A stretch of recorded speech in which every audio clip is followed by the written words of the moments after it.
Hello friends, नमस्कार। 10 minutes GK series में आज हम बात करेंगे कॉन्स्टिट्यूशन के आर्टिकल 29 और 30 दोनों हमें एक साथ करने हैं।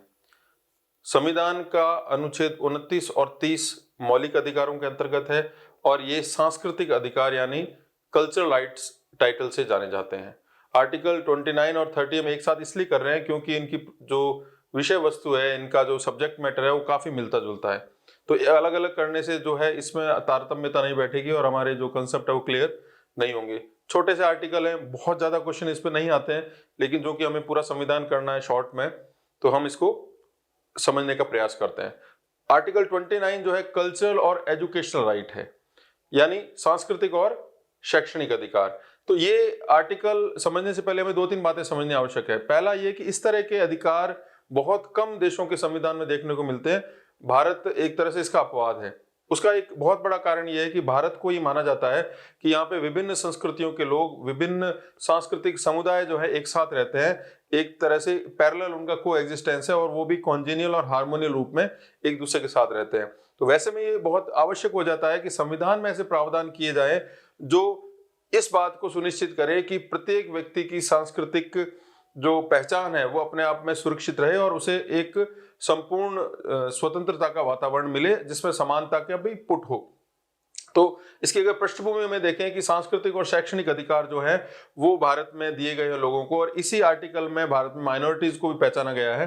तो उस पर हम आगे बात करेंगे। अब इसकी पृष्ठभूमि क्या है? पृष्ठभूमि का अर्थ है कि भाई क्यों लेके आए गए। तो पहला मैंने आपको बताया कि इंडिया को कल्चरली प्लूरिस्ट कंट्री माना जाता है। यहाँ पे अलग अलग संस्कृतियों को मानने वाले, उनका अनुनयन करने वाले, उनको फॉलो करने वाले लोग हैं। एक दूसरा, कहीं ऐसा नहीं हो कि मेजोरिटी जो है, बहुसंख्यक लोग हैं, माइनॉरिटी को जो है वो उनके सांस्कृतिक अधिकारों से उनको वंचित कर दे या राज्य उसमें कोई भाग नहीं ले पाए। तो वैसे में आवश्यक है कि माइनॉरिटी यानी अल्पसंख्यकों को और मेजोरिटीज को, दोनों को अपने अपने अधिकार मिले और एक दूसरे के क्षेत्राधिकार में वो किसी भी तरह का उल्लंघन नहीं करे। तो सांप्रदायवाद को रोकने के लिए, बहुसंस्कृतिवाद के पोषण करने के लिए और सभी प्रकार के शैक्षणिक अधिकारों की समानता के लिए आर्टिकल 29 और 30 हमारे संविधान के अंतर्गत लाए गए हैं। अब क्या इसकी लैंग्वेज क्या कहती है? सबसे पहले आर्टिकल 29 पढ़ते हैं। 29 कहता है कि भारत देश में रहने वाले प्रत्येक नागरिक को या नागरिकों के एक अनुभाग को यानी सेक्शन ऑफ सिटीजन्स को अपनी संस्कृति, अपनी भाषा, अपनी लिपि की विशिष्टता बनाए रखने का अधिकार है।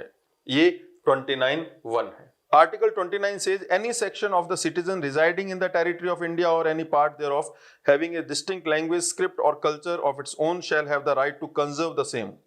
आर्टिकल 29(2) क्या कहता है? 29(2) वही बात कहता है जो समानता के अधिकार कहते हैं कि भारत में किसी भी व्यक्ति को, किसी भी बच्चे को शैक्षणिक संस्थानों में प्रवेश के समय जो राज्य द्वारा पोषित यानी सरकारी स्कूल कॉलेजों में किसी भी बच्चे को उसकी भाषा के लिए, उसकी लिपि के लिए, उसके धर्म के लिए, उसकी रेस के लिए के आधार पर, केवल इन्हीं आधार पर अगर उसे वंचित किया जाता है प्रवेश या दाखिला लेने में, एडमिशन में, तो ये आर्टिकल 29 का उल्लंघन माना जाएगा।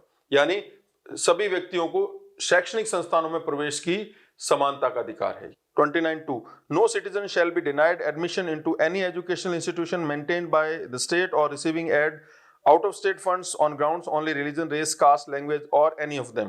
आर्टिकल 30 कहता है, आर्टिकल 30 क्या कहता है? सांस्कृतिक अल्पसंख्यकों की पहचान करता है और ये कहता है कि भारत में जो सांस्कृतिक अल्पसंख्यक हैं, कल्चरल माइनॉरिटीज हैं, उनको अपने शैक्षणिक संस्थानों को चलाने का, उनको मैनेज करने का पूर्ण जो है उनको स्वायत्ता का अधिकार मिलेगा, उनको फुली ऑटोनॉमी मिलेगी। अपने कल्चरल एजुकेशन इंस्टीट्यूट्स जो माइनॉरिटीज द्वारा चले जाते हैं उनको उसमें पूर्ण स्वतंत्रता और स्वायत्ता मिलेगी। All religious and linguistic minorities have the right to establish and administer educational institution of their choice. इसी के अंतर्गत 44वां संशोधन किया गया। आर्टिकल 30 का जो पहला पार्ट है, 30वें अनुच्छेद का जो पहला पार्ट है, उसमें 44वें संविधान संशोधन 1978 के अंदर क यानी ए पार्ट जोड़ा गया। इसमें कहा गया कि अगर ये कल्चरल माइनॉरिटीज अपने एजुकेशन इंस्टीट्यूट्स को, उनको जो चलाने की उनको जो स्वायत्ता है, उनको प्रशासित करने की जो स्वायत्ता है, अगर वो कोई इस संबंध में कोई संपत्ति या कोई जमीन इत्यादि खरीदना चाहते हैं तो वैसे में राज्य जो है कोशिश करेगा कि उनको जो है सही रेट पे और जो है उनको इसमें एक तरह की हेल्प करेगा राज्य। इसी अनुच्छेद का सेकंड पार्ट जो है 32 जो है 30/2 वो ये कहता है कि राज्य शैक्षणिक संस्थानों को किसी प्रकार की सहायता करता है, किसी प्रकार का असिस्टेंस करता है, तो वैसे में वो केवल इस आधार पर विभेद नहीं करेगा कि एक शैक्षणिक संस्थान जो है किसी सांस्कृतिक अल्पसंख्यकों द्वारा चलाया जा रहा है। The state should not, when granting aid to education institution, discriminate against any individual institution on the ground that it is under the management of minority, whether based on religion or language। तो ये article 29 और 30 जो है इसकी जो है मूल पाठ है। अब ये थोड़े से आर्टिकल जो है इनको समझने से पहले आपको ये चीज जानना आवश्यक है कि भारत के संविधान में दो ही तरह के अल्पसंख्यकों की बात की गई, लेकिन स्पष्ट रूप से कहीं भी अल्पसंख्यक कौन होंगे क्या होंगे नहीं बताया गया। 2004 में गजट नोटिफिकेशन के द्वारा ये चिन्हित किया गया कि भारत में 6 प्रकार के रिलीजियस माइनॉरिटीज होंगी, और रिलीजियस माइनॉरिटीज में मुस्लिम, सिख, ईसाई, जैन, बौद्ध और पारसी, 6 रिलीजियस माइनॉरिटीज को चिन्हित किया गया है। संविधान में कहीं भी रिलीजियस माइनॉरिटीज की बात नहीं कही गई है। आर्टिकल 29 और 30 में कल्चरल माइनॉरिटीज की बात की है। अब कल्चरल माइनॉरिटीज का क्या मतलब है? ऐसे लोग जिनकी विशिष्ट भाषा है, ऐसे लोग जिनकी विशिष्ट लिपि है, ऐसे लोग जिनकी विशिष्ट प्रकार की संस्कृति है, तो उन्हें अपनी संस्कृति, अपनी सांस्कृतिक पहचान को बनाए रखने की, बचाए रखने की, उससे संबंधित अपने शैक्षणिक संस्थानों को चलाने की पूर्ण स्वायत्ता होगी, और राज्य उनके साथ में एक तरह का सकारात्मक व्यवहार करेगा, और इसमें किसी भी प्रकार का जो है असमान व्यवहार नहीं किया जाएगा। ये इसका मूल भाव है। तो अब ये आर्टिकल संविधान में क्या बात कहते हैं, इसके इंटरप्रिटेशन संविधान में क्या क्या बातें या क्या क्या उपबंध किए गए, क्या क्या प्रोविजन किए गए, इसका स्पष्टीकरण हमें बाद में सुनने को मिलता है जब सुप्रीम कोर्ट ने अपने अलग अलग केसेस के माध्यम से इनके स्पष्टीकरण दिए। तो आर्टिकल 29 और 30 के अंतर्गत शैक्षणिक और सांस्कृतिक अधिकार कौन कौन से हैं, ये हमें उच्चतम न्यायालय के अलग अलग अधिनिर्णयों के माध्यम से समझने को मिलता है, और इसके साथ ही कई प्रश्नों के उत्तर भी मिलते हैं। तो अब हम समझने की कोशिश करते हैं कि पहले वो कौन कौन से सुप्रीम कोर्ट के केसेस थे जिनके माध्यम से सुप्रीम कोर्ट ने आर्टिकल 29 और 30 के स्पष्टीकरण किए तथा कई प्रश्नों के उत्तर जो है अपने दिए हैं। तो सबसे पहला जो केस है उसे केरल एजुकेशन बिल कहा जाता है। केरल एजुकेशन बाद में इसी नाम का केस आया, 1958 का केस है।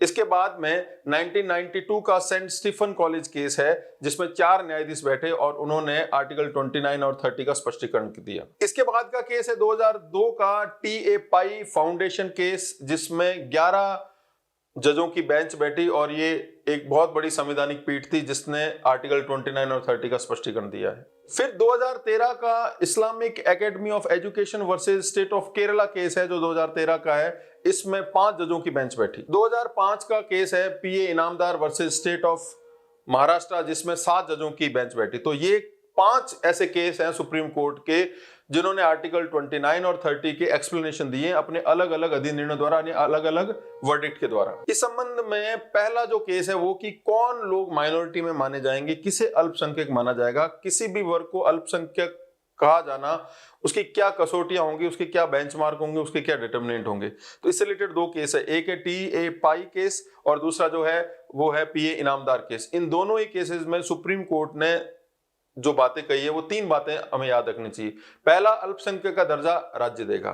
दूसरा, अगर किसी राज्य में कोई जनसंख्या 50% से कम है तो उसे अल्पसंख्यक का दर्जा दिया जा सकता है। तीसरा, किसी भी समुदाय को अल्पसंख्यक घोषित किए जाने का आधार है भाषा और धर्म। तो सबसे बड़ा जो प्रश्न है वो इन 2 केसेस के माध्यम से सॉल्व किया गया। अगला प्रश्न ये है कि कौन सी संस्था को अल्पसंख्यक संस्था माना जाएगा, माइनॉरिटी इंस्टीट्यूशन माना जाएगा।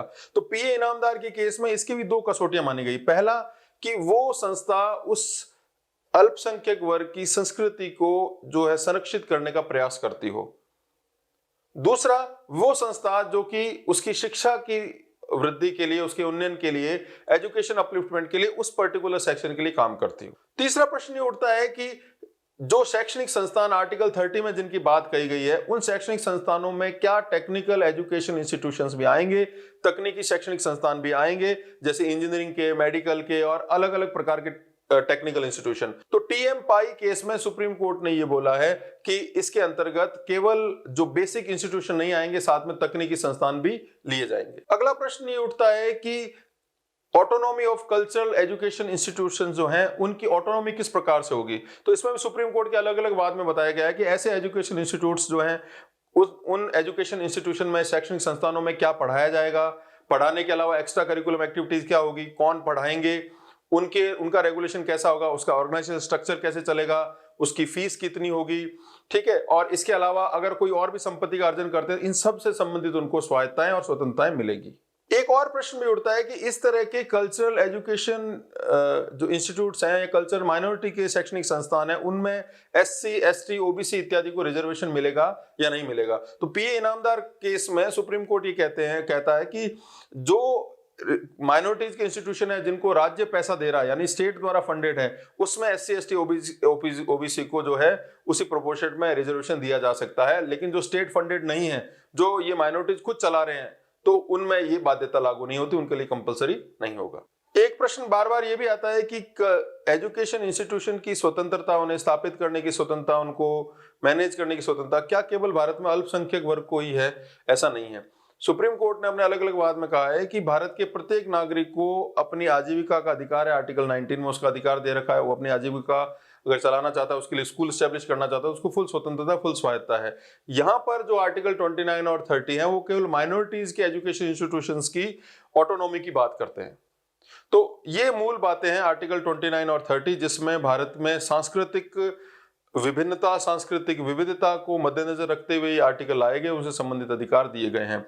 इसी से मिलता जुलता एक और जो आर्टिकल है, जो 350A, जो आगे हमें पढ़ने को मिलेगा, जिसमें ये कहा गया है कि जो भी कल्चरल माइनॉरिटीज के बच्चे हैं, तो राज्य का ये दायित्व बनता है कि उनके बच्चों की प्राइमरी एजुकेशन उनकी खुद की भाषा में उपलब्ध करवाए। और 350A में आएगा, वो मौलिक अधिकार नहीं है।